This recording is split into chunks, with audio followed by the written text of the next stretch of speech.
اللہ تعالی ہمیں رمضان المبارک کی برکتیں عطا فرما رہا ہے۔ اللہ تعالیٰ نے قرآن مجید میں ارشاد فرمایا ہے کہ یا ایہا الذین آمنوا کتب علیکم الصیام کما کتب علی الذین من قبلکم، اے ایمان والو تم پر روزے فرض کیے گئے ہیں جس طرح کہ تم سے پہلے لوگوں پر فرض کیے گئے تھے، لعلکم تتقون، تاکہ تم پرہیزگار ہو جاؤ، روزے کی برکت سے تمہیں تقوی نصیب ہو۔ صوم کا لغوی معنی رکنے کے ہوتے ہیں، یعنی صبح سے لے کر مغرب تک کھانے پینے سے، عمل زوجیت سے رک جانے کا نام روزہ ہے۔ کھانا پینا ویسے بھی اللہ کے حکم سے ہی چاہیے۔ سارے پرندے ہوا میں اڑتے ہیں پر سارے نہیں کھانے چاہیے، وہی کھا سکتے ہیں جن کو شریعت نے جائز قرار دیا۔ بہت سارے جانور زمین میں چلتے پھرتے ہیں پر سارے کھانا مسلمان کے لیے حلال نہیں ہے، وہی کھا سکتا ہے جو کھانے کی اللہ رسول نے اسے اجازت عطا کی۔ مال، پیسہ، دولت ارد گرد بکھرا ہوا ہے لیکن سارا ہمارا نہیں، ہم وہی کھا سکتے ہیں جو ہمارے رب نے ہمارے لیے جائز رکھا ہے اور جو ہمارا حق ہے۔ کھانا پینا پہلے بھی مسلمان کا اللہ کی مرضی سے ہی ہے، تو اسے کچھ میسر آ سکتا، کچھ غفلت دور کرنی پڑے گی۔ اب دیکھیے ہمارے ہاں محفل ہوتی ہے، لوگ گلیاں سجانی شروع کرتے ہیں 1 یا 2 دن پہلے۔ کسی گھر میں شادی ہوتی ہے تو لوگ گھر کا آنگن، صحن، چھت اور سامنے والی دیوار سجانا شروع کرتے ہیں 2-3 دن پہلے، اس سے زیادہ نہیں۔ بڑی خاص بھی کوئی محفل ہو تو 1-8 دن پہلے لائٹنگ لوگ کرتے ہیں کہ پتہ چلے یہاں ذکر رسالت مآب صلی اللہ تعالی علیہ وسلم کیا جائے گا اور یہاں حضور کے تذکار کیے جائیں گے۔ 2-4 دن پہلے اگر کہیں لائٹنگ ہو جائے تو لوگ کہتے ہیں یار کوئی کمال ہی بات ہے کہ اتنے دن پہلے یہاں اتنی روشنیاں نظر آ رہی ہیں، کوئی انفرادی کام ہے، اس پر نظر جاتی ہے۔ آپ ذرا رمضان کی شان تو دیکھیں، حضور فرماتے ہیں سارا سال جنت سجائی جاتی ہے، کس لیے؟ حضور فرماتے ہیں رمضان المبارک کے لیے، سارا سال جنت سجا دی جاتی، اس کو تیار کیا جاتا ہے رمضان کی سعادت افروز گھڑیوں کے لیے، ان مقدس ایام کے لیے جو لے کر رمضان سایہ فگن ہوتا ہے، اس کے لیے پورا سال جنت کو سجایا جاتا ہے، تزئین و آرائش کی جاتی ہے۔ اور رمضان آتا ہے تو کریم کے کریمانہ فیصلے ہونے شروع ہو جاتے ہیں۔ کریمانہ فیصلے، ایک کریمانہ فیصلہ ہوتا ہے کہ دوزخ کے دروازے بند کر دو اور جنت کے سارے ہی دروازے کھول دو، اس کو راستہ کیا گیا ہے۔ پھر آپ کو پتہ ہے ایک انوکھی بات بھی آپ سے کرنی ہے، قانون نافذ کرنے والے اداروں کو نا مجرموں کا پتہ ہوتا ہے، ان کو پتہ ہوتا ہے کس جگہ کچھ فسادی لوگ ہیں، وہ دیکھتے ہیں نا ملک میں کوئی خاص مہمان آ رہا ہے جو ملک کے لیے فائدہ مند ہے اور وطن کے لوگ اور وطن کو اس سے فائدہ ہوگا، استفادہ کریں گے لوگ اس کے آنے سے، وہ کیا کرتے ہیں ان فسادیوں کو پہلے بند کر دیتے ہیں، کہتے ہیں ایسا نہ ہو کہ یہ آ کے کوئی خرابی کرے، وہ منع کر دیتے ہیں۔ تو یاد رکھ لیں، سمجھ لیں، حضور فرماتے ہیں شیطان کو بھی قید کر دیا جاتا ہے۔ رمضان آنے والا ہے تو اللہ شیطان کو قید کر دیتا ہے، جکڑ دیتا ہے۔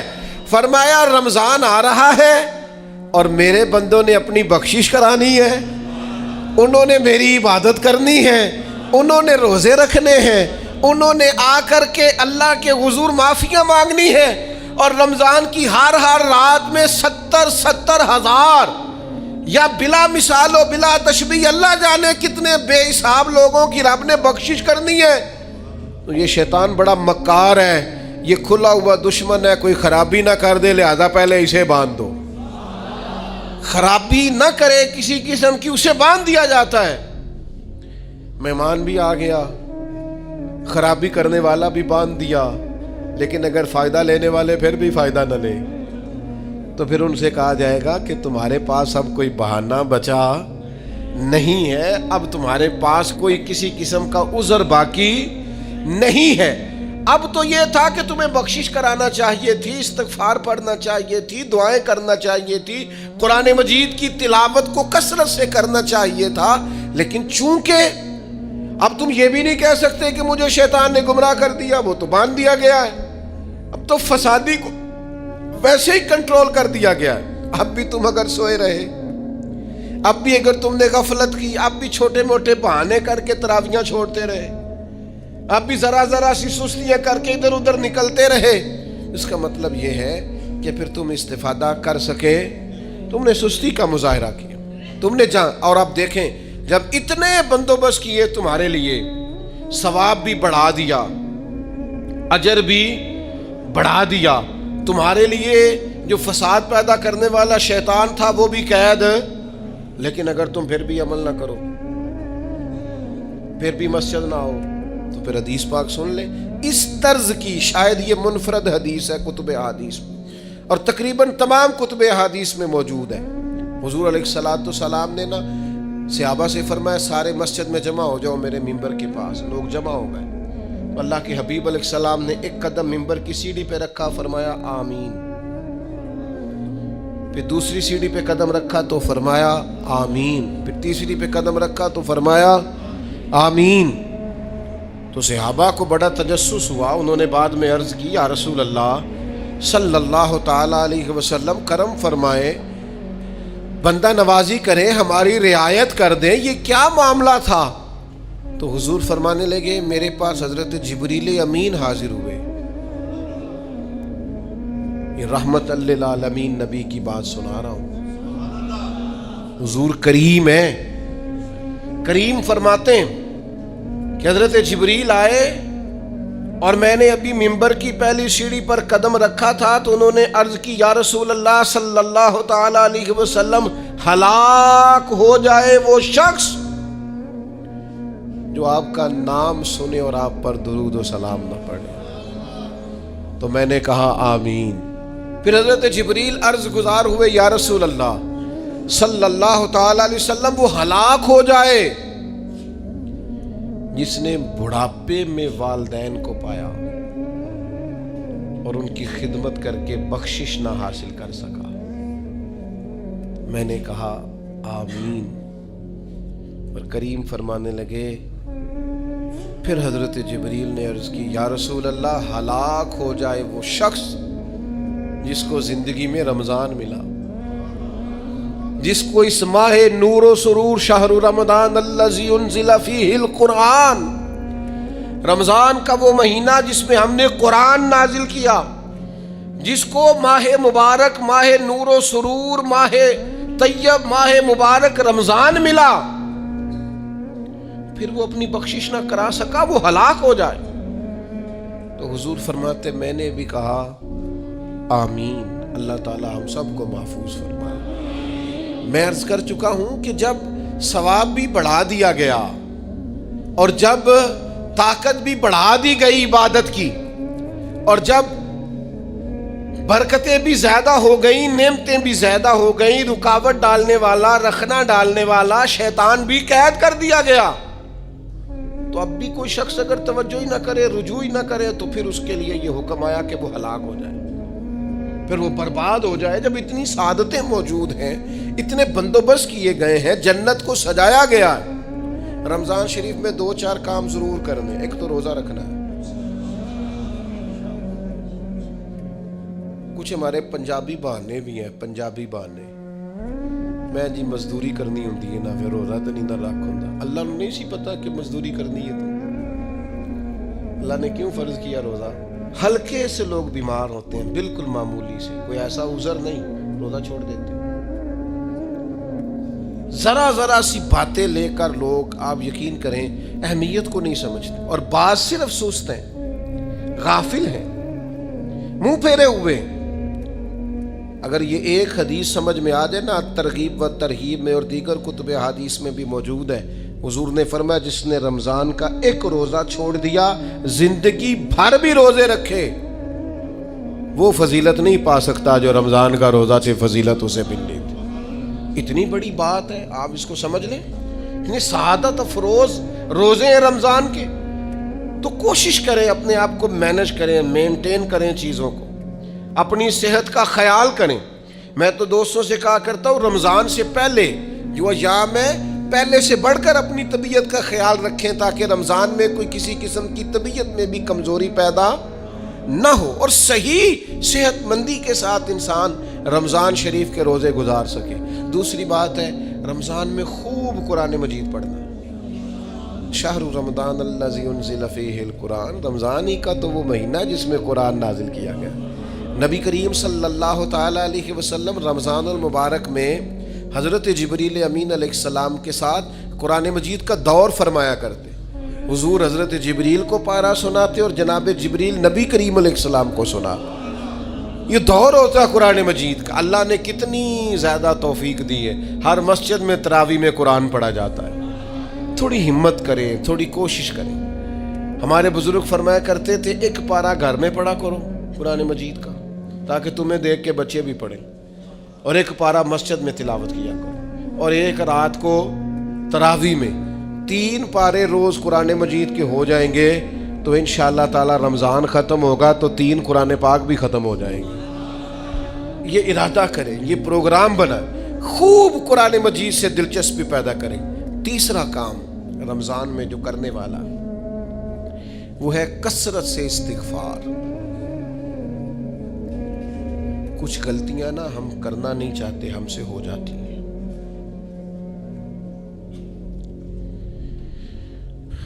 کچھ غلطیاں ایسی ہیں جو ہم بڑی بڑی کر چکے ہیں لیکن ہمیں یاد ہی نہیں، بھول گئے۔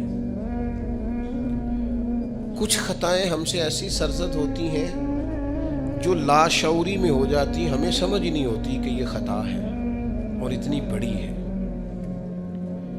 کسی شخص کو بعض اوقات کوئی ایسی بات کہہ دیتے ہیں کہ ہماری نظر میں وہ بات معمولی ہوتی ہے، پر وہ بیچارہ ساری رات سو نہیں سکتا۔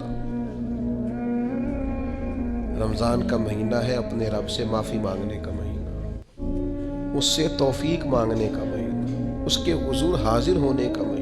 میں آپ کی خدمت میں عرض کروں،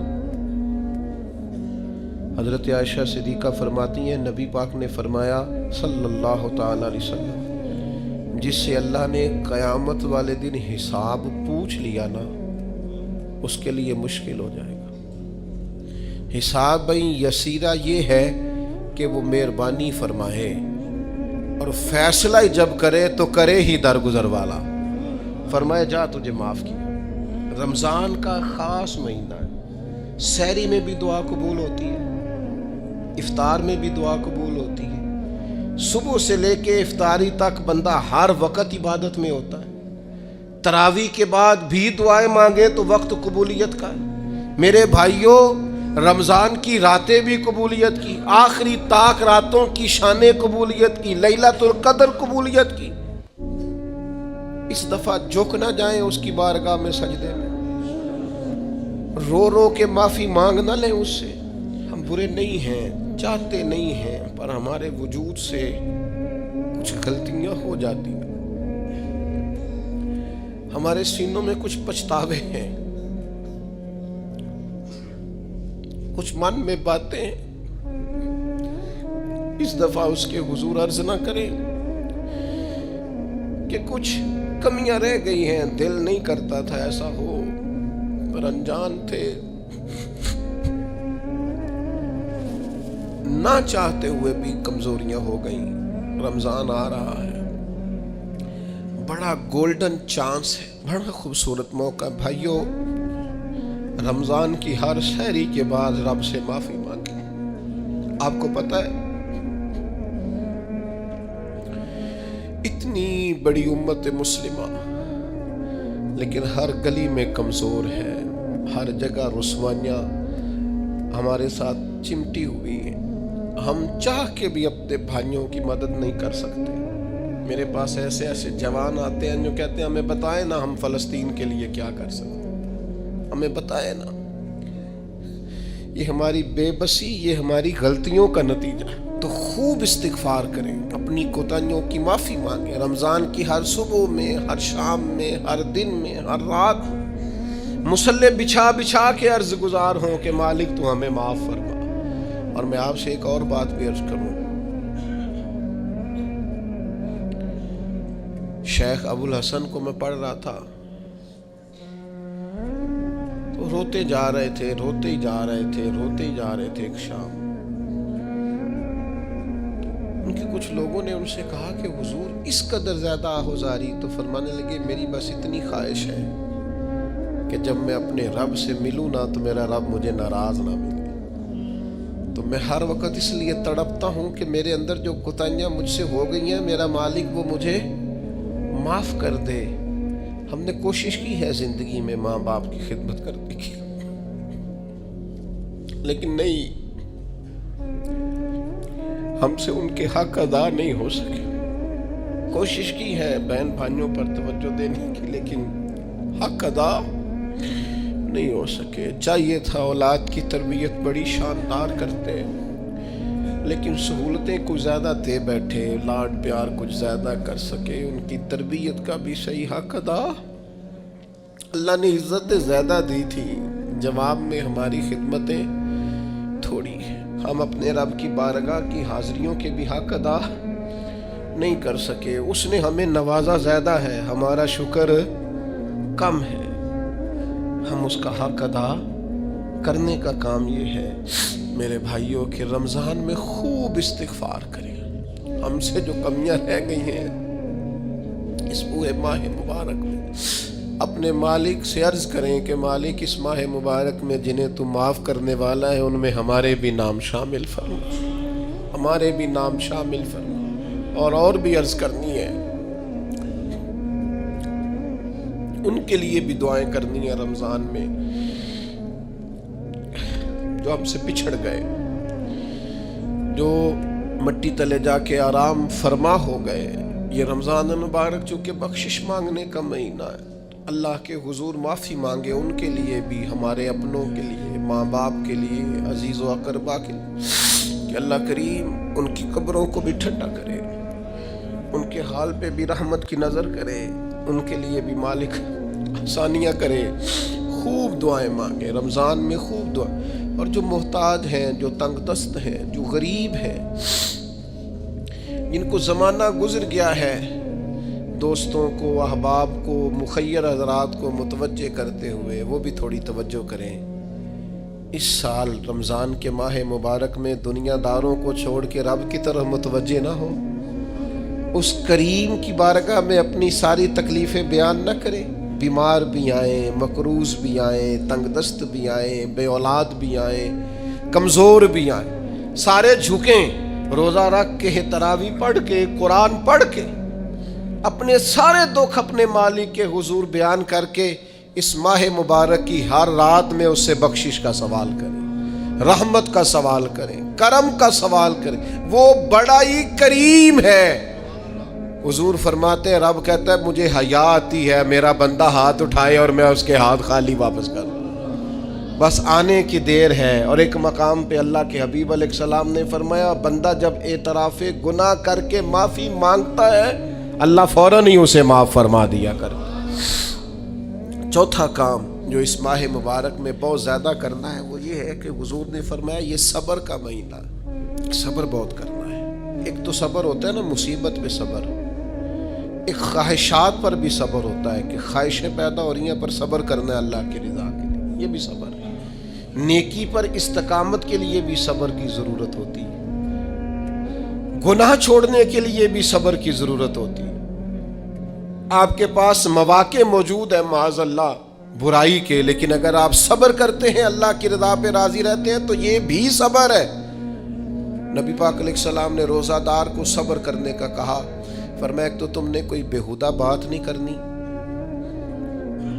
کوئی گالم گلوچ نہیں کرنی، اور اگر کوئی تم سے لڑائی جھگڑا کرے، کوئی بےہودہ بات کرے تو تم نے کیا کہنا، انی صائم مرتین، تو نے 2 مرتبہ کہنا ہے بھائی میں تو روزہ دار ہوں. کوئی جھگڑا کرنا چاہے، لڑائی کرنا چاہے، برا بھلا کہے، کوئی الجھانا چاہے تو کہنا انی صائم، میں روزہ دار ہوں. یہ وظیفہ یاد کریں گے؟ کیا کہنا ہے؟ یہ وظیفہ ہے پورے رمضان کا. یہ بخاری میں حضور نے بتایا ہے. کوئی جھگڑا کرے گھر کے باہر بھی اور گھر کے اندر بھی، کوئی جھگڑا کرنے لگے، جھگڑا ہونے لگے تو کہنا انی صائم، میں، اور ایک دفعہ نہیں کہنا، مرتین. حضور نے فرمایا 2 دفعہ کہنا میں روزہ دار ہوں، میں کوئی جھگڑا نہیں کروں گا، کوئی فساد نہیں کروں گا، کسی بےہودہ بات کا جواب نہیں دوں گا. کیوں؟ اس لیے کہ میری ایک شان ہے، میں روزہ دار ہوں. میں اس وقت ایک منصب پر فائز ہوں، میں روزہ دار ہوں. یہ وظیفہ پکانا ہے ہر بےہودہ بات سے، ہر جگہ. اور حضور علیہ السلام نے فرمایا، یہ بھی بخاری میں موجود ہے، فرمایا جس نے جھوٹ بولنا اور اس پر عمل کرنا نہیں چھوڑا، اللہ کو اس کے بھوکا پیاسا رہنے کی کوئی حاجت نہیں ہے. جھوٹ ہی نہیں چھوڑا اس نے، ابھی بھی جھوٹ بول رہا ہے، روزہ رکھ کے بھی جھوٹ پر عمل کر رہا ہے. اللہ تعالیٰ کو اس کے بھوکا پیاسا رہنے کی کوئی حاجت نہیں ہے. تو روزہ رکھنا ہے، پھر اس کی تھوڑی سی حفاظت بھی کرنی. پھر آگے چلیے، 5ویں گزارش. نبی پاک نے فرمایا رمضان غم خاری کا مہینہ ہے. آپ کو پتہ ہے جو بندہ روزہ نہ رکھ سکے کسی خاص مجبوری کی وجہ سے، بیماری کی وجہ سے، کسی عذر کی وجہ سے، تو قرآن مجید نے کیا کہا؟ وہ ایک مسکین کو کھانا کھلائے. روزے کا فدیہ یہ ہے کہ پھر وہ کیا کرے؟ روزہ نہیں رکھ سکتا تو مسکین کی خدمت کرے. شرعی حکم یہ ہے کہ کسی نے اگر روزہ توڑ دیا رمضان کا تو 60 روزے رکھے کفارے میں. 60 نہیں رکھ سکتا تو پھر 60 مسکینوں کو کھانا کھلائے. تو بار بار روزے میں مسکین کا ذکر آ رہا ہے. نبی کریم صلی اللہ تعالی علیہ وسلم نے ارشاد فرمایا جس شخص نے کسی روزہ دار کو افطاری کرائی تو اللہ تبارک و تعالی افطاری کرانے والے کی بخشش بھی فرما دے گا، اور فرمایا جتنا اجر روزہ رکھنے والے کو ملے گا اتنا ہی اجر اللہ افطار کرانے والے کو بھی عطا فرمائے گا.